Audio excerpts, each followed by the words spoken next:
आज या प्रेस कॉन्फरन्सच्या माध्यमातून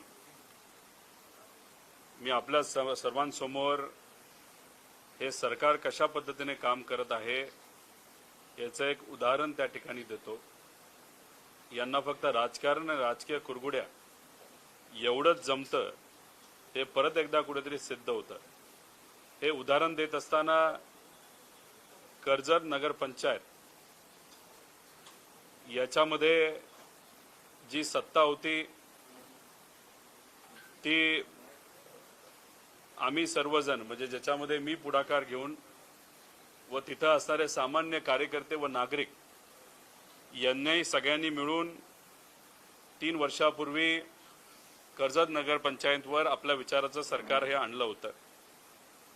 ती सत्ता जेव्हा आली होती त्याच्यामध्ये मेजॉरिटी जे नगरसेवक होते ते राष्ट्रवादी आणि काँग्रेसच्या विचाराचे होते आणि 2च फक्त भाजपच्या विचाराचे होते। काही दिवसांपूर्वी तुम्ही सगळ्यांनी ऐकलं असेल, बघितलं असेल की काही नगरसेवक हे आत्ता असणाऱ्या ज्या नगराध्यक्ष आहेत उषाताई राऊत यांच्या विरोधात 7 तारखेला त्यांनी एक पत्र दिलं होतं कलेक्टरांना, अविश्वासाचा ठराव। आता याच्यामध्ये राजकारण कसं असतं बघा की 7 तारखेला कलेक्टरला या सर्व नगरसेवक जे आहेत त्यांनी एक पत्र दिलं, अविश्वासाचा ठराव त्यांनी त्या ठिकाणी दिला।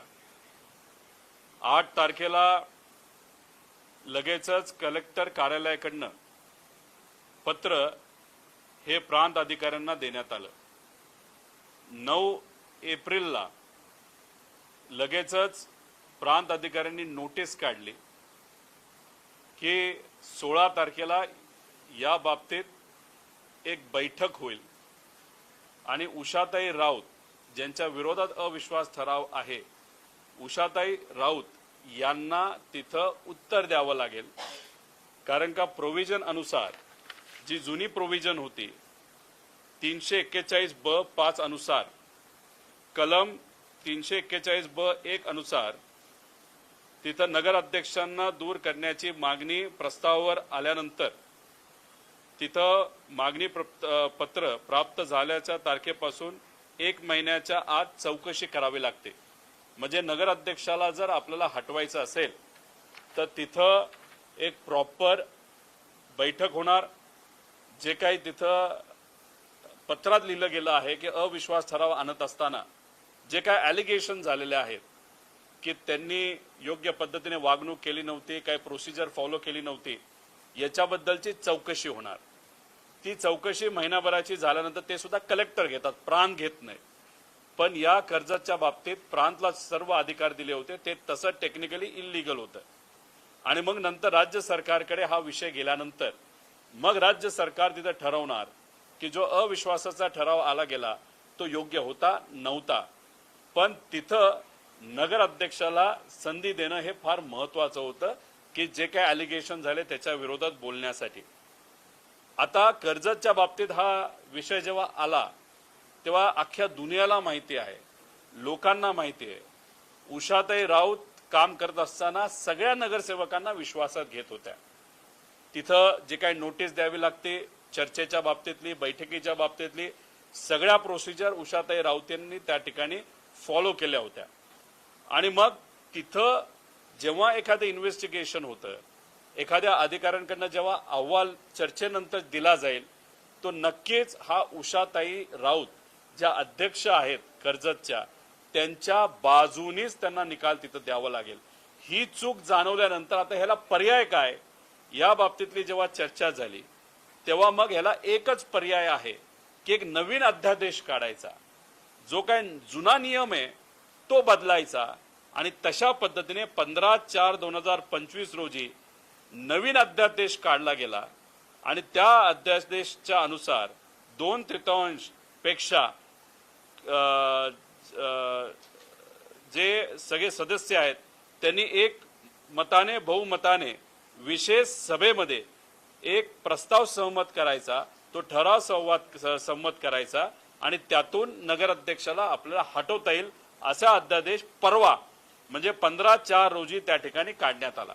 आता हा अध्यादेश कशासाठी काढला? हा फक्त कर्जत नगरपंचायतसाठी तिथं काढला। आता हा अध्यादेश काढल्यानंतर त्याच दिवशी म्हणजे दुसऱ्या दिवशी म्हणजे कालच्या दिवशी जी 16 तारखेची बैठक होती ती 15 तारखेला संध्याकाळी प्रांत अधिकाऱ्यांनी ती 22 तारखेला पुढे ढकलली। आता 22 तारखेला पुढे ढकलल्यानंतर कालच्या दिवशी म्हणजे 16 तारखेला कलेक्टरने परत एकदा नवीन अध्यादेश अनुसार त्या ठिकाणी एक पत्र काढलं की आता नवीन अध्यादेशाच्या अनुसार तिथं कारवाई केली जाईल आणि मग त्या पत्रानुसार प्रांताने परत एकदा नवीन तारीख दिली ती म्हणजे 21 तारखेची। म्हणजे इतका मोठा घोळ याच्यामध्ये झालेला आहे की कलेक्टरनी पत्र काय काढलं होतं, प्रांतांनी तिथं आदेश काय काढले होते हे तुम्ही जर प्रांत आणि कलेक्टरला आज विचारले तरी त्यांना त्या ठिकाणी कळणार नाही।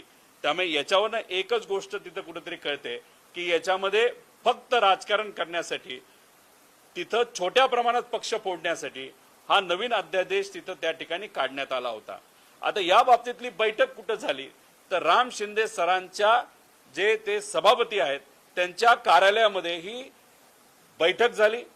प्रेस कॉन्फरन्स कुठं झाली तर अध्यक्षांच्या म्हणजे जे सभापती आहेत वरच्या हाऊसचे त्यांच्या ऑफिशियल कार्यालयामध्ये ही राजकीय बैठक झाली आणि प्रेस कॉन्फरन्स सुद्धा झाली। आता हे पद आहे हे संविधानिक पद आहे, तिथं राजकीय भूमिका तुम्हाला घेता येत नाही, राजकारण हे तुम्हाला करता येत नाही आणि तिथं या सगळ्या गोष्टी शिजल्यानंतर मग सरकारला राम शिंदे सरांच्या माध्यमातून सांगितल्यानंतर फक्त कर्जतसाठी अशा पद्धतीने जर अध्यादेश येत असेल तर मला असं वाटतं की अशा प्रकारचं राजकारण हे योग्य नाही। तुमच्यात एवढी ताकद असेल, तुमचं जर सरकार एवढं ऐकत असेल तर MIDCचा निर्णय अजूनपर्यंत प्रलंबित आहे। तिथं नवीन कंपन्या येण्यासाठी आम्ही जी MIDC सांगितली होती तिथं तो तुमचा अधिकार वापरून तिथे MIDC आणायसाठी तुम्ही का प्रयत्न करत नाही? कर्जतचे काही गावं जे सीना आणि कुकडीतून वगळण्यात आले होते पूर्वी ते व तसंच जामखेड अख्खा तालुका शेतीच्या पाण्यासाठी अख्खे प्रस्ताव आम्ही मंजूर करून घेतलेले आहेत। तुमच्यात एवढी ताकद असेल तर ते प्रस्ताव तुम्ही मंजूर करायला काय हरकत आहे? पुण्यश्लोक अहिल्यादेवी होळकरांची जन्मभूमी असणाऱ्या चोंडी या गावामध्ये अनेक प्रस्ताव आम्ही मंजूर केलेत आणि काही प्रस्ताव हे सरकारकडे पाठवलेत। एवढी तुमच्याकडे ताकद असेल तर ते तुम्हाला मंजूर करायला काय हरकत आहे? संत गीते बाबा, संत सीताराम बाबा यांच्या इथं जो विकास आराखडा आहे त्याला निधी कमी देतोय सरकार, तर तो निधी तुमच्या अधिकाराच्या अंतर्गत ताकद लावून तो तुम्हाला पूर्ण करायला का जमत नाही? त्याच्याबरोबर आज प्यायला पाणी कर्जत जामखेडमध्ये नाही, अशात मी स्वतः तिथं टँकर सुरू केलेले आहेत। तुमच्यात खरंच धमक असेल आणि ताकद असेल तर राजकीय कुरगुड्या करण्यापेक्षा आणि तो जो अधिकार आहे ती तुमची जे वजन आहे ते राजकीय कुरगुड्या करण्यापेक्षा सामान्य लोकांच्या हितासाठी तुम्हाला वापरता का येत नाही असा प्रश्न त्या ठिकाणी आम्हा सगळ्यांना वाटतो। आज कोर्टामध्ये नगर अध्यक्षा गेल्या होत्या, त्यानंतर कोर्टाने तिथं सांगितलं की हा जो वेळ आहे, कारण का ह्याला एक 10 दिवस 9 दिवस 8 दिवस दिले असते तर मग कुठेतरी एक चर्चा करता आली असती, नाहीतर नियोजन करता आलं असतं। पण त्यांनी तारीख पण 21 तारीख अशी दिली की कोर्टात जाता येऊ नये, तिथं कोर्टाकडनं न्याय मिळू नये। कोर्टाने जो निकाल दिलाय की 21 तारखेला काय होतंय हे आपल्याला बघावं लागेल आणि 21 तारखेला जो निकाल दिला जाईल तो निकाल देत असताना कोर्टाकडे हिअरिंग परत एकदा जे पुढच्या आठवड्यात होणार आहे ते हिअरिंग ऐकल्याशिवाय तो जो निकाल आहे नाहीतर जो निर्णय तो त्या ठिकाणी लागू होऊ नये असं कुठेतरी तिथं कोर्टाने त्या ठिकाणी सांगितलेलं आहे। म्हणजे कुरगुड्या करायच्या काय लेवल पर्यंत हे कुठेतरी आता आपल्याला या माध्यमातून त्या ठिकाणी कुठेतरी कळतंय। याच्यामध्ये काही नगरसेवक असे आहेत ज्या समाजाचं मतदान अतिशय कमी आहे, पण आम्ही पुढाकार घेतला, आम्ही सर्वांनी तिथं लोकांपर्यंत गेलो, लोकांना विनंती केली, कार्यकर्ते लढले, कार्यकर्त्यांनी प्रचार केला, त्यातून काही लोकांना तिथं संधी मिळाली नगरसेवक होण्याची। त्याच्याबरोबर काही लोकांच्या काही अडचणी आहेत, त्याच्यात काही त्यांच्यावर पोलीस कारवाई तिथं होणार आहेत, नाहीतर काही प्रस्ताव त्यांचे अडकलेले आहेत, काही कॉन्ट्रॅक्टर आहेत त्यांचे प्रस्ताव तिथं अडकलेले आहेत, त्यांचे पैसे तिथं दिले जात नाहीत। अशा सर्व लोकांना वेगळ्या वेगळ्या माध्यमातून त्या ठिकाणी दाबलं जातं। आता या बाबतीतल्या बैठका होत नव्हत्या असे काही नगरसेवक तिथं सांगतात, बैठका या होत होत्या, पण शेवटी अनेक नगरसेवक जेव्हा भेटायचे तेव्हा शहराच्या हितासाठी काय हे कधी तिथं सांगितलं जात नव्हतं। जेव्हा केव्हा भेटलं जात होतं, एवढं सांगितलं जात होतं की आत्ताचे नगर अध्यक्ष आहेत त्यांना हटवा. पण ठरलं असं आहे की त्या नगर अध्यक्षांचा जो राजीनामा आहे तो माझ्याकडे आहे. फक्त जे उपनगर अध्यक्ष आहेत, जे काँग्रेसकडनं त्यांच्याकडे आकडा नसताना सुद्धा त्यांना अधिकार म्हणून नाही तर मित्रपक्ष म्हणून त्या ठिकाणी आम्ही त्यांना उपनगर अध्यक्ष केलं होतं, त्यांचा राजीनामा हा मिळणं अतिशय महत्वाचं होतं. त्यामुळे अध्यक्षांचा राजीनामा माझ्याकडे आहे, पण उपाध्यक्ष जे आहेत त्यांचे बंधू हे भाजपचे आता पदाधिकारी आहेत, ते मात्र त्या ठिकाणी कुठं राजीनामा देत नव्हते आणि तो राजीनामा न आल्यामुळे आपला तो निर्णय तिथं घेता आला नाही. त्याच्याच बरोबर काही व्यक्तिगत लोक हे कुठेतरी आम्हाला सांगायचे की जे आत्ताचे नगर अध्यक्ष आहेत ते माळी समाजाचे आहेत आणि ते प्रामाणिकपणे रोहित पवारांबरोबर राहिलेत. ते राम शिंदेंना आवडलं नव्हतं. त्यामुळे राम शिंदे सरांनी मुद्दामून या सर्व नगरसेवकांना बोलून सांगितलं होतं काही झालं तरी हे जे माळी समाजाचे नगरसेवक आहेत त्यांना आपल्याला तिथं धडा शिकवायचा आहे. त्यामुळे या लोकांनी मला सुद्धा सांगितलं होतं की हे जे नामदेव बापू राऊत असतील नाही तर उषा राऊत असतील यांना काही झालं तर राम शिंदेला हटवायचंय, तर तुम्ही जर मदत करत नसाल तर आम्ही राम शिंदे सरांकडे जाऊ. मी एवढंच सांगितलं होतं की ज्या ज्या लोकांनी प्रामाणिकपणे माझा प्रचार केलाय माझ्या विधानसभेसाठी त्या लोकांबरोबर मी राहील आणि फक्त समाज म्हणून नाही तर एक व्यक्ती म्हणून तुम्ही त्याचा विरोध करत असाल तर हे मला चालणार नाही. शहरासाठी काय असेल तर तुम्ही त्या ठिकाणी सांगा, पण योग्य असं उत्तर तिथं आलं नाही. आणि मग राम शिंदे सरांनी जे आज सभापती आहेत त्यांनी त्या ठिकाणी पुढाकार घेऊन जे त्यांना घेता येत नाही राजकीय भूमिका, त्यांनी हे जे काय केले ते केलं. आणि दुर्दैव असं की आज अनेक महाराष्ट्राचे प्रश्न हे प्रलंबित आहेत. स्पर्धा परीक्षेच्या विद्यार्थ्यांचे आहेत, शेतकऱ्यांचे आहेत, कष्टकऱ्यांचे आहेत, काही आमच्या माता भगिनींचे प्रश्न प्रलंबित आहेत. त्यांच्या बाबतीत तुम्ही अध्यादेश काढत नाही, फक्त एक नगरपंचायत तुमच्याकडे यावी यासाठी एवढा खटाटोप तुम्ही त्या ठिकाणी करत असाल ते हे कितपत योग्य आहे असं आमच्या सारख्याला वाटतं. आणि उद्या जाऊन असे अनेक निर्णय हे फक्त राजकीय फायद्यासाठी तुम्ही जर तिथे घेणार असाल तर हे सरकार फक्त राजकीय कुरघोड्या करण्यासाठी तुम्ही चालवताय का लोकांच्या हितासाठी, असा त्या ठिकाणी आमचा प्रश्न आहे. पण शेवटी आम्ही लोकांकडे जाऊ, आम्ही कोर्टात जाऊ आणि कोर्टात जाऊन त्या ठिकाणी कोर्टाकडे न्याय मागू, लोकांकडे न्याय मागू. पण अशा पद्धतीने दडपशाही जर त्या ठिकाणी केली जात असेल तर आम्ही कदापि या दडपशाही समोर झुकणार नाही. एवढंच या पत्रकार परिषदेच्या माध्यमातून सांगायचं होतं. आणि तुम्हाला जर कुठले प्रश्न असतील तर प्रश्नाला उत्तर देण्यासाठी मी त्या ठिकाणी तयार आहे.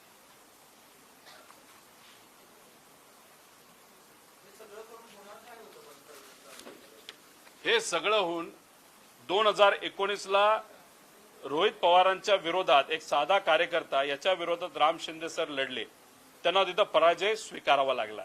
2024ला पैशाचा वापर जे काही ईव्हीएम मध्ये केला असेल नसेल तो त्यांना त्या ठिकाणी माहिती. जातीवाद मोठ्या प्रमाणात झाला, दडपशाही मोठ्या प्रमाणात झाली. काही पोलिसांचे अधिकारी हे स्वतःच्या विचाराचे आणून आमच्या कार्यकर्त्यांवर दबाव त्या ठिकाणी आणला, तरी सुद्धा राम शिंदे सरांना पराजय हा स्वीकारावा लागला. आणि हे कदाचित त्यांच्या मनाला कुठेतरी लागलं. आणि मी सामान्य लोकांचा आवाज बनून माझ्या मतदारसंघाच्या हितासाठी, महाराष्ट्राच्या हितासाठी या बलाढ्य शक्तीच्या विरोधात तुम्ही बघितलं असेल अधिवेशनात मी लढलो, माझ्यावर अनेक कारवाई झाल्या, माझ्या कंपनीवर कारवाई झाल्या, तरी मी झुकलो नाही. मी विचाराबरोबर साहेबांबरोबर राहिलो. हे कदाचित सत्तेत असणाऱ्या काही नेत्यांना पचत नसावं आणि म्हणून त्या अनुषंगाने राम शिंदे सर हे माझे विरोधक असल्यामुळे त्यांना तिथं परिषदेची आमदारकी दिली आणि परिषदेची आमदारकी दिल्यानंतर त्यांना परत एकदा सभापती सुद्धा त्या ठिकाणी करण्यात आलं. मग कुठेतरी माझा आवाज अजून दाबण्यात यावा, मी अजून अडचणीत तिथे यावं, राजकीय कुरघोड्या त्या ठिकाणी व्हाव्यात म्हणून नगरपंचायत जी आहे तो खरं तर तसा फार छोटा घटक आहे. याच्यामध्ये सुद्धा लक्ष हे फक्त राम शिंदे सरांनी घातलं असं नाही, तर आज सत्तेत असणारे मुख्यमंत्री असतील त्यांनी याच्यामध्ये खास लक्ष घातलं आणि फक्त रोहित पवार हा राजकीय दृष्टिकोनातून अडचणीत यावा यासाठी जर अध्यादेश अख्ख्या महाराष्ट्रासाठी बदलला जात असेल तर मग कर्जत जामखेडची राजकीय ताकद ही केवढी मोठी वाढली हे कुठेतरी या ठिकाणी आपल्या सगळ्यांना बघायला मिळतं.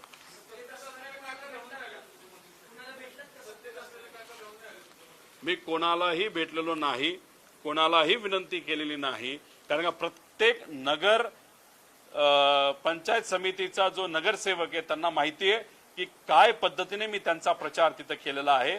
आणि अशा पद्धतीने प्रचार करत असताना जर तुम्हाला फक्त कुठेतरी विकासाच्या निधीचं आमिष दाखवलं जात असेल, तर तुम्हाला भीती दाखवली जात असेल, तुमचा दबाव आणला जात असेल, तर मग निष्ठा जी त्या ठिकाणी त्या भूमीमध्ये एक पवित्र निष्ठा याला महत्व आहे, कारण का ती संत श्री गोदड महाराजांची भूमी आहे आणि तुम्ही निष्ठेलाच पक्क राहत नसताल, विचारालाच राहत नसताल, तर मग आज तिथं चर्चा करण्याची जरूरत काय? आणि जे आज सत्तेत आहेत त्यांच्याशी बोलायचं कारण काय? कारण का जी काही मंत्री बैठक त्या ठिकाणी झाली, मंडळाची बैठक झाली, त्याच्यात तो निर्णय तिथं घेतला आणि सर्व नेते त्या ठिकाणी असताना सुद्धा कुणी तिथं विरोध हा केला नाही. कदाचित काही लोकांना माहिती नसेल की हा निर्णय हा कर्जसाठी फक्त आणला जातोय, म्हणून मित्र पक्षाच्या लोकांना त्या बाबतीतलं काही माहिती नसेल.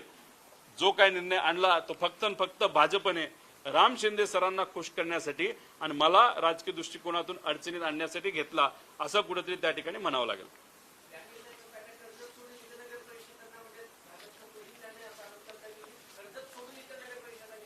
विषय एवढाच आहे की एखादा नगरपंचायतचा एखादा जो नगराध्यक्ष असतो, समजा उद्या जाऊन लोकातून सुद्धा जर निवडून आला असेल तरी त्याला या कलमानुसार नाही तर ह्या अध्यादेश जो आहे त्यानुसार कुणीही कधीही त्याच्या विरोधात नाही तर तिच्या विरोधात तिथं आपल्याला अविश्वास ठराव हा आणता येईल. त्यामुळे एखादा नगर अध्यक्ष जर चांगला काम करत असेल पण त्याला जर खाली आणायचं असेल, खेचायचं असेल, त्या या अध्यादेशाचा वापर हा पूर्णपणे त्या ठिकाणी तिथं असणारे नगरसेवक हे करू शकतील, असं या अध्यादेशकडे बघितल्यानंतर आपल्याला जाणवतं.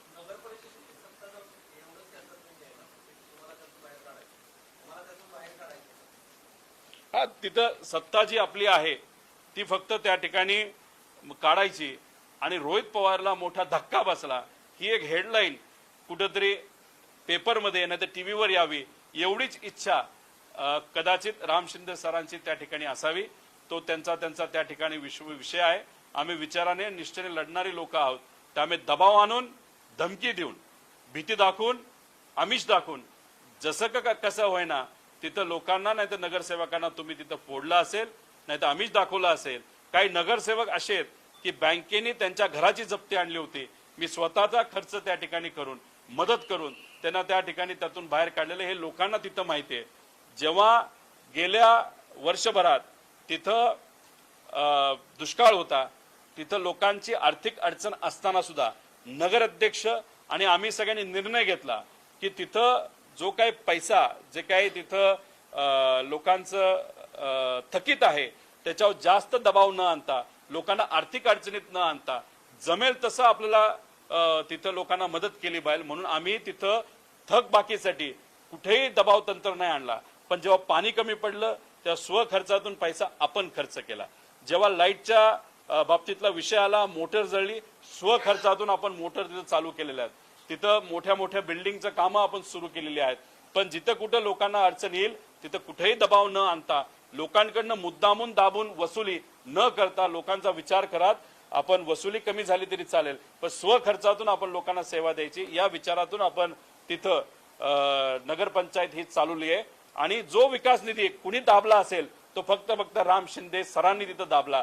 त्यामुळे गेल्या 2.5 वर्षात जर नगरपंचायत कोणामुळे अडचणीत आली असेल तर फक्त राम शिंदे सरांच्या आडमुडती राजकारणामुळे आणि दबाव तंत्रामुळे आणि विकास कामं ही थांबवल्यामुळे आणली. आणि आज तुम्ही तिथं लोकांना काय सांगताय तर विकासासाठी आम्ही तिथं चाललोय, म्हणजे हे खऱ्या अर्थाने हास्यास्पद आहे असं आपल्याला म्हणावं लागेल.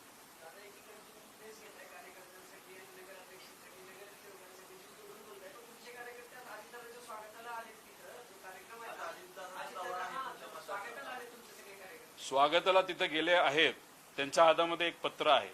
त्या पत्र कशाचं आहे तर कर्जत जामखेडमध्ये जो निधी हा महाविकास आघाडीच्या काळामध्ये मंजूर केला गेला होता त्याला ज्या पद्धतीने तो निधी आता दिला गेला पाहिजे, कामं जी अपूर्ण त्या ठिकाणी राहत आहेत, जे काही वेगळ्या पद्धतीचं राजकारण तिथं केलं जात आहे, त्याच्याचबरोबर 300वी पुण्यश्लोक अहिल्यादेवी होळकरांची जी जयंती आहे ती कशा पद्धतीने व्हावी याचा सगळा आराखडा आम्ही तिथं सरकारकडे दिलेला आहे.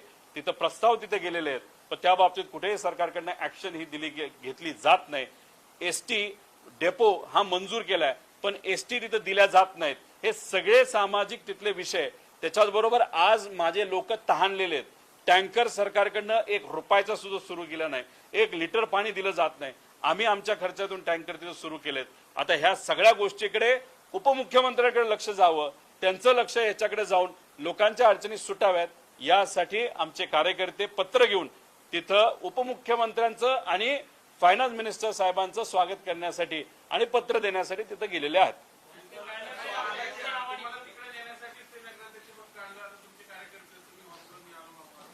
माझ्या ईडी कारवाई झाली, माझ्या कंपनीला अडचणीत आणण्याचा प्रयत्न केला, माझी बदनामी बऱ्याच वेळेस विविध पद्धतीने त्या ठिकाणी केली गेली. ह्या सगळ्या गोष्टी झाल्या तरी आदरणीय पवार साहेबांबरोबर विचाराबरोबर आम्ही आहोत. त्यामुळे आम्ही काही घाबरणारे लोक नाहीत, आम्ही पळणारे लोक नाहीत. त्यामुळे ह्यांनी येत्या काळामध्ये जे काय केलं, मी तुम्हाला फक्त एक दाखवलं की कशा पद्धतीने राजकीय खेळी खेळल्या जातात, कशा पद्धतीने कार्यकर्त्याला हे फोडलं जातं. आमदारांना तर फोडलंच, पण आता नगरसेवकांना सुद्धा फोडायला हे कमी पडत नाही. त्यामुळे निष्ठा आणि विचार हे आज राजकारणातून निघून चाललेले आहेत का काय, असं कुठेतरी त्या ठिकाणी भीती वाटते. पण काही झालं तरी आम्ही विचाराबरोबर तिथं आहोत, लोक आमच्या बरोबर आहेत, आम्ही विचाराने त्या ठिकाणी लढत राहू, एवढंच या ठिकाणी सांगतो. काही ते नाही नाही नाही बोलणाऱ्या लोकांनी ज्या गोष्टीसाठी नाही नाही नाही केलं तेच त्यांनी करून दाखवलं. त्यामुळे मी कॉपी करणारा माणूस नाही, मी माझ्या विचाराने माझ्या स्टाईलने काम करणारा माणूस आहे. त्यामुळे मी सातत्याने कृतीतून बोलणारा व्यक्ती नाही.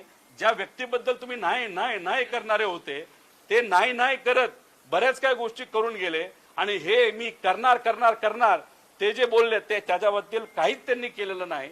त्यामुळे मी बोलत असताना जे बोलतो ते करून दाखवतो. राहिला प्रश्न बॅनरचा, तुम्ही फार मोठ्या मोठ्या बातम्या केल्या, त्या बातम्याकडे बघत असताना मी बघितलं अरे बॅनर कुठले लागलेत, तर बॅनर बघत असताना खाली रोहित पवार मित्र परिवाराचे आहेत. आता तो मित्र परिवार आणि माझे मित्र ज्यांनी तो बॅनर लावलाय त्यांना आता मी शोधायला लागलेलो आहे. पण दादा तिथे येत असताना राजकीय कार्यक्रमासाठी आलेले नाहीत, शिवशाहू फुले आंबेडकरांच्या विचाराचा कार्यक्रम तिथं आहेत, आणि त्या सामाजिक कार्यक्रमासाठी तिथं आल्यामुळे काही आमच्या सामाजिक कार्यकर्त्यांनी राजकीय विषय नसल्यामुळे सामाजिक बॅनर तिथे लावले आणि रोहित पवार मित्र परिवार असं नाव त्या ठिकाणी दिलं असं आपल्याला जाणवतंय.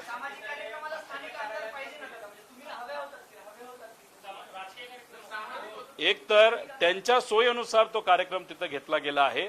अजितदादांच्या कार्यकर्त्यांनी तो कार्यक्रम तिथं घेतला आहे. आज क्रिकेट साठी आमच्या काही महत्वाच्या बैठका तिथं असल्यामुळे 2 महिन्यापूर्वी आजचा आमचा कार्यक्रम फिक्स झालाय. दादांचा कार्यक्रम 3 ते 4 दिवसापूर्वी झालाय. त्यामुळे दादा तिथं आलेत, त्याचा आनंद आम्हा सगळ्यांना आहे.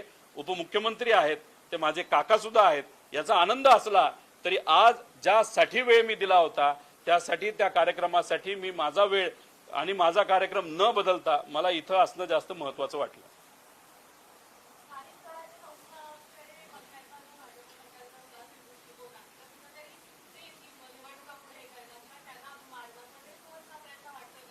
एकतर कोर्टात कोण गेलंय, भाजपचाच एक कार्यकर्ता गेलाय.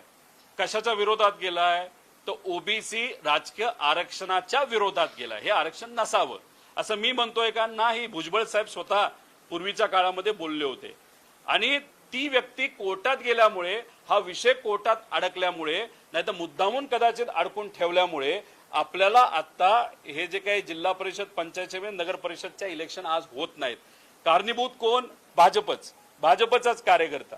पण त्यांना कदाचित तो विश्वास बसत नाही की जर आपण आता नगर पंचायत नगर परिषद घेतलं तर कदाचित आपल्याला फटका बसू शकतो. एक नाही तर तुम्ही जर बघितलं तर यांचं केंद्रीकरण करत आहे, विकेंद्रीकरणाचा विचार आपण करतो. पण आता बघा, आपल्याकडे फायनान्स मिनिस्टर कार्यक्षम असताना सुद्धा नवीन पद्धत मुख्यमंत्री साहेबांनी आणली, ते म्हणजे तिथं एक सल्लागार आणलेले आहेत. म्हणजे सगळ्या मंत्र्यांचे विषय हे सल्लागाराच्या, फायनान्स सल्लागार जे आहेत परदेशी साहेब, यांच्या माध्यमातून मुख्यमंत्री साहेबांकडे जाणार. म्हणजे परत एकदा आपण सेंट्रलायझेशन कडे चाललोय. म्हणजे ह्यांना काय पाहिजे की आपलं जे जिल्हा आहे तो तिथं असताना जो आपला पालकमंत्री आहे त्याच्या हातात जिल्हा राहिला पाहिजे आणि पालकमंत्री म्हणेल तसं फंडचं अलोकेशन झालं पाहिजे. म्हणून कदाचित यांना या ज्या इलेक्शन आहे, लोकल बॉडी इलेक्शन, त्या नको असाव्यात. आता ऑक्टोबरमध्ये होतील अशी आपली अपेक्षा आहे, मे मध्ये हिअरिंग आहे, पण ते कदाचित अजून पुढे जाऊ शकतं अशी भीती सुद्धा आम्हा सगळ्यांना वाटतं.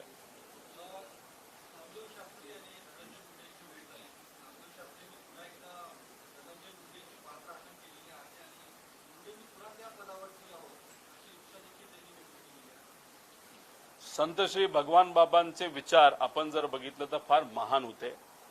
सर्व समाजाला एकत्रित घेऊन पुढे जाण्याची विचार हे त्यांनी तिथं दिले होते. शिक्षण, महिलांचा आदर ठेवणं, अशा बऱ्याच काही शिकवणी आपल्या तिथं दिल्यात. मी अनेक वेळा संत श्री भगवान बाबांच्या इथं जाऊन दर्शन घेतलेलं, प्रेरणा घेतलेली. अतिशय प्रेरणादायी ठिकाण त्या ठिकाणी आहे. खरं तर शास्त्री महाराजांनी काय संदेश दिलाय, काय स्टेटमेंट दिलंय हे मी त्या ठिकाणी ऐकलं नाही. पण संतांच्या विचाराने चालणारे जे कोणी महंत असतील, नाहीतर तिथं असणारे प्रमुख असतील, मला असं वाटत नाही की एवढं वातावरण हे त्यांच्या म्हणजे नेत्याच्या विरोधात असताना ते असं कुठेतरी एखादं स्टेटमेंट देतील. दिलं असेल तर ते मला समजून घ्यावं लागेल आणि त्याच्यानंतरच त्या ठिकाणी मला याच्यावर जास्त डिटेलमध्ये वक्तव्य करता येईल.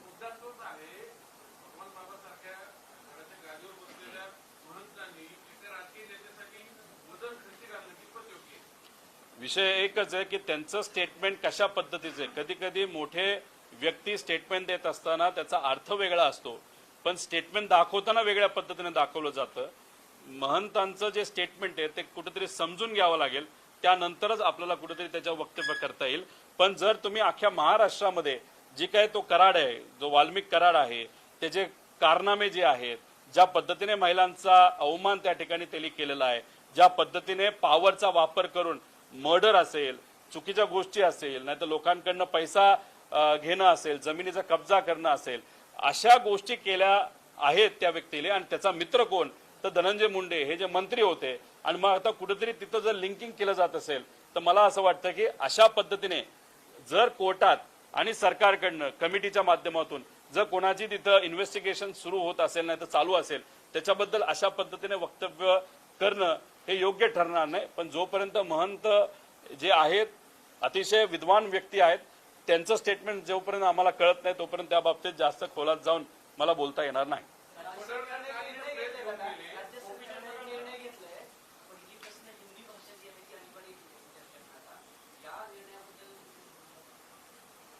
हे बघा, मराठी प्रथम, बाकी सगळं त्याच्यानंतर. तुम्ही या सरकारचं जर बघितलं तर ह्यांना धाडस नाहीये, यांच्यात ती क्षमता नाही केंद्र सरकारचा विरोध करण्याची. आम्ही काय म्हणत होतो, मराठी भाषा ही महत्वाची आहे, पण त्यांचे नेते काय म्हणत होते, नाही दुसरी कुठली भाषा असेल तरी चालेल, गुजराती चालेल, हिंदी चालेल. पण याच्यामध्ये तुम्ही जर दुर्दैव बघितलं तर आपण आजपर्यंत अख्ख्या देशाला दिशा दिली, पण आज राज्याचे जे एज्युकेशन मिनिस्टर आहेत ते काय म्हणतात, सीबीएसई बोर्ड आता आपल्याला टप्प्याटप्प्याने स्वीकारावं लागेल. आता एसएससी बोर्डला आपले जे शिक्षणाचे तज्ज्ञ जे अनेक आहेत महाराष्ट्रामध्ये, त्यांना विश्वासात घेऊन आपलंच बोर्ड असं का आपण करत नाही की जे सीबीएसई पेक्षा चांगलं आहे. पण नाही, आम्हाला शॉर्टकट तिथं कुठेतरी घ्यायचं आहे. आता याच्यामध्ये केंद्र सरकार म्हणते हिंदी हे कंपल्सरी आहे, आणि दुसऱ्या बाजूला राज्याचे जे एज्युकेशन मिनिस्टर आहेत ते म्हणतात सीबीएसई बोर्ड आम्ही कॉपी करतो. म्हणजे राज्य सरकार अप्रत्यक्ष नाही प्रत्यक्षपणे हे जे हिंदी भाषा कंपल्सरी केली जाते, मराठी भाषेला बाजूला करून हिंदी भाषा ही कुठेतरी मेन भाषा म्हणून स्वीकार करत आहे, असं कुठेतरी आपल्याला म्हणावं लागेल. म्हणजे केंद्र सरकार जे बोलतंय ते दुर्दैवाने राज्य सरकार हे स्वीकारत चाललंय. अशी परिस्थिती आज आपल्या राज्यामध्ये असं आपल्याला म्हणावं लागेल.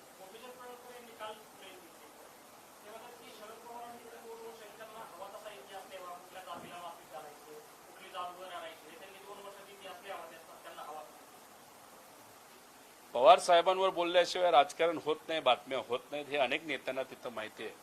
ज्या व्यक्तीचं तुम्ही नाव घेतलं, ह्यांच्या मागे कोण नेता आहे हे तुम्ही समजून घेतलं पाहिजे. हे जे 3-4 असेच ठेवलेले लोक आहेत, नाही तर राजकीय दृष्टिकोनातून असे जे पाळलेली लोक आहेत फक्त भुंकण्यासाठी, याच्या मागे जर कोणी असेल तर एक भाजपचा फार मोठा नेता आहे. त्यांचं धाडस होत नाही बोलायचं, कारण त्यांना असं दाखवायचं ते फार सोजवळ आहेत, फार विचारवंत आहेत, फार अभ्यासू नेते आहेत. म्हणून त्यांनी अशा लोकांना पुढे केले आणि हे राजकीय दृष्टिकोनातून भुंकत बसतात. खऱ्या अर्थाने जर त्या नेत्यांमध्ये क्षमता असेल तर हे राजकीय दृष्टिकोन भुंकणाऱ्या लोकांना आवरण्याचं काम ते मोठे भाजपचे नेते करू शकतात, पण त्यांना ते करायचं नाही. त्यामुळे ज्या व्यक्तीच्या मागे एक नेता आहे आणि नेता म्हणतो चल उठ आता राजकीय दृष्टिकोन भुंकायला लाग, ह्या अशा लोकांबद्दल बोलून आपण वेळ कशाला खर्चायचा असं मला तरी वाटतं.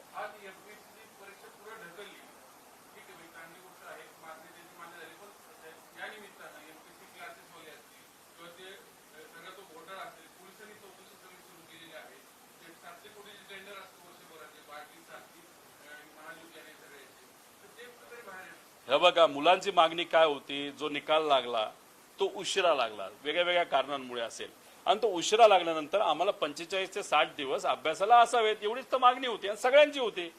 त्यासाठी त्यांना मुख्यमंत्र्यांकडे जावं लागलं. आता ठीक आहे, त्यांना वेळ मिळाला नसेल ती वेगळी गोष्ट. आदरणीय पवार साहेबांना भेटले, पवार साहेब आयोगाशी बोलले, आयोगाशी बोलल्यानंतर आयोगाने बैठक लावली, बैठक लावल्यानंतर ज्या मुलांच्या मागण्या होत्या त्या योग्य वाटल्या आयोगाला, त्या पद्धतीने त्यांनी निर्णय घेतला.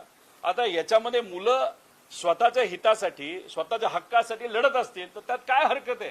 त्याच्याच बरोबर जी अजून जी याची एक्झाम आहे, म्हणजे अजून ती प्रलंबित आहे आपली, कंबाईनच्या जागा वाढून द्या ही आम्ही मागणी केली आहे. लोकांनी, मुलांनी मागणी केली. इलेक्शनच्या काळामध्ये आम्ही भरती अशी करू की लोकांना काहीच अडचण येणार नाही असे भाषणं याच नेत्यांनी केली होती ना. पण अजूनपर्यंत मागणी ही आयोगाला कंबाईनसाठी राज्य सरकारने दिली नाही, त्यासाठी आंदोलनाला बसलेत. आता हे काय करतात, पोलीस प्रशासनाला पुढे करून हे पोलीस प्रशासन जाते क्लासेसकडे आणि म्हणतंय. दुर्दैव असं त्याच्यामध्ये एक ओळ जर आपण वाचली, जी व्हॉट्सअपवर आलेली आहे आणि तसे पत्रावर सुद्धा आलेलं आहे, की तुमच्यातली काही मुलं ही दहशतवादी का टेररिझम पसरवण्याचा प्रयत्न करत आहे असं मुलांना टॅग केलंय. म्हणजे गरिबाची मुलं, शेतकऱ्याची मुलं, कष्टकऱ्याची मुलं, ग्रामीण शहरी भागातली मुलं ती स्वतःच्या हक्कासाठी आंदोलन करत असतील तर तुम्ही त्यांना काय म्हणताय, टेररिस्ट म्हणता. म्हणजे तुमचं ऐकत नाही, तर स्वतःच्या हक्कासाठी ते लढत असतील. सरकार झोपलंय. कुठेही अध्यादेश हा मुलांच्या, युवांच्या बाजूने तिथं नाही. प्रत्येक गोष्टीसाठी आंदोलन करावं लागतंय. याच्यात आंदोलन करत असतील तर तुम्ही त्याला दहशतवादी समजत असताल. तर ही गरिबाची आणि स्वाभिमानी मुलं आहेत, हे स्वतःच्या हक्कासाठी लढणार. आणि ही मुलं जेव्हा लढतात तेव्हा आमच्यासारखे कार्यकर्ते त्यांच्यावर ठामपणे राहणार. सत्ता असली काय आणि नसली काय, रस्त्यावर झोपायची वेळ आली तरी आम्ही या मुलांबरोबर भक्कमपणे तिथं आहोत. आणि जर या मुलांच्या केसाला कुणी हात लावला तर हे सरकारला किती बहुमत असलं, किती आमदार तुमचे असले, किती 200च्या पुढे असलं तरी आम्ही शांत बसणार नाही आणि या सरकारला ते परवडणार नाही. त्यामुळे सरकारली आणि प्रशासनाने या बाबतीतली दक्षता घेतली पाहिजे. अहंकार आणि ज्या काही गोष्टी असतील घरी ठेवा, पण मुलांच्या बाबतीत आणि या युवांच्या बाबतीत तुम्ही कुठेही त्यांना अडचणीत आणण्याचे निर्णय घेतले नाही पाहिजे.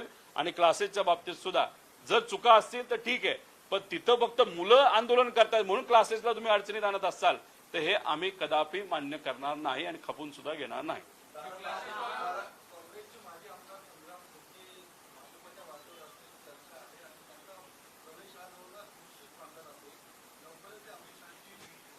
मला एकच विनंती करायची की जे काय करायचं लवकर करून घ्या. ज्यांना ज्यांना तुम्हाला पक्षात घ्यायचं ते लवकर करा.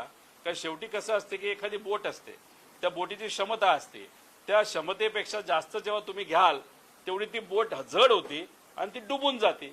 म्हणून तर तुम्ही जर बघितलं तर आशिष शेलार साहेब एकदम मोठे नेते असताना सुद्धा त्यांना मंत्रिपद कशाचं मिळालंय, एकदम साधं कुठेतरी मंत्रिपद तिथं मिळालेलं आहे. त्याच्याच बरोबर महाजन साहेबांना अर्ध मंत्रालय मिळालंय, तिथं विखे पाटील साहेबांना अर्ध मंत्रालय मिळालेलं आहे. त्याच्याच बरोबर अनेक असे तिथं डॉक्टर कुटेंपासून असे अनेक आमदार आहेत, 3-3, 4-4 टर्म झाले तरी त्यांना त्या ठिकाणी मंत्रिपद मिळत नाही. घ्या, अजून घ्या. मला माहित नाही संग्राम थोपटे साहेब जातील नाही जातील, विचारायला पक्के आहेत, त्यांचे वडील विचारायला पक्के आहेत, कदाचित ते जाणार नाही, फक्त ती चर्चा असेल. पण जर भाजपला घ्यायचं असेल तर झाडून पुसून सगळंच घेऊन जावा. शेवटी त्यानंतरच आम्हाला नवीन रक्ताला कुठेतरी संधी त्या ठिकाणी देता येईल. पण चर्चा तर अनेक वेळा झाली, पण खरं काय घडलं नाही ना. म्हणून चर्चेला किती महत्व द्यायचं हे सुद्धा आपण सगळ्यांनी तिथे ठरवलं पाहिजे. म्हणजे एका बाजूला ॲम्ब्युलन्समध्ये टाकायला पेट्रोलला पैसे नाहीत, तिथं आमचे जे मुख्यमंत्री आहेत, विकास पुरुष आहेत, त्यांच्याच जिल्ह्यामध्ये तिथं असणाऱ्या शिक्षकांना द्यायला पगार नाही सरकारला. अशी आजची राज्याची परिस्थिती आहे. याच्यात तुम्ही याच्यावर कुठेतरी चर्चा ही सरकारमध्ये घडून आणली पाहिजे. न की कोणाला तुम्ही प्रवेश, किती लोकांना घेऊन जायचं तुम्ही घ्या, तुम्हाला जे काय करायचं तोडाफोडी करायची करा. अरे पण गरिबाचे विषय तरी मांडा, गरिबाचे विषय तरी तुम्ही सोडा. आज बऱ्याचशा तालुक्यांमध्ये प्यायला पाणी नाही, टँकर अजूनपर्यंत सुरू केले नाहीत, सरकारकडनं टँकर होत नाही म्हणून गरीब माणसं पैसे नसताना सुद्धा एकत्रित येऊन टँकर सुरू करतायत. आम्हाला आमचा पैसा खर्च करून टँकर सुरू करावे लागतात. या विषयाकडे कुणी आज चर्चा दुर्दैवाने करत नाही. पण हे जे मस्तीत असणारं सरकार आहे ते मात्र पक्ष आणि नेते फोडण्यामध्ये व्यस्त आहे असं आपल्याला म्हणावं लागेल.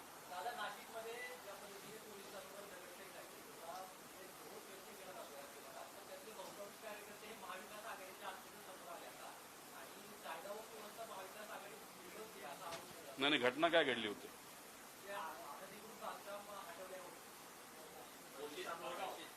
नाही बघा, जर कुणी प्रशासकीय अधिकारी पोलिसांवर जर हल्ला करत असेल तर ते योग्य नाही. जी काही योग्य ती कारवाईची ती सरकारने त्या ठिकाणी करावी. पण एखाद्याच्या गरीबाचं घर जर तुम्ही तिथं हटवत असाल आणि ते हटवत असताना जर तिथं एखादा व्यक्ती व्यक्त होत असताना जर तिथं आक्रमक होत असेल तर त्या व्यक्तीचं तुम्ही थोडंसं ऐकून घ्या. आता याच्यामध्ये काही दिवसानंतर मी तुम्हाला अशी काय उदाहरणं देणार आहे. गरीबाची घरं तुम्ही हटवताय. पिंपरी चिंचवडमध्ये गरीबाची घरं तुम्ही हटवली, पण अशा बऱ्याच ठिकाणी सरकारी जमिनी आणि ज्या जमिनी तुम्हाला प्रायव्हेट लोकांना देता येत नाही त्या लोकांना सुद्धा तुम्ही जमिनी दिलेल्या आहेत. आणि हे उदाहरण थोड्या दिवसांनी पुण्यातलं एक उदाहरण मी तिथं आणणार आहे. कितीतरी करोडो रुपयाची जमीन ही एका व्यक्तीला, ते सुद्धा आज सत्तेत असणाऱ्या परिषदेच्या एका आमदाराच्या मित्राला ती जमीन त्या ठिकाणी दिलेली शेकडो कोटीची. म्हणजे एका बाजूला सत्तेत असणाऱ्या आमदार व नेत्यांना तुम्ही जमिनी वाटत चाललेला आहात आणि दुसऱ्या बाजूला मात्र गरीबाची घरं तोडत आहात. म्हणजे वा रे वा, हे सरकार गरीबाचं आहे का श्रीमंताचं, का कॉन्ट्रॅक्टरचं का आमदाराचं, हे कुठेतरी सरकारने त्या ठिकाणी सांगण्याची वेळ आलेली आहे.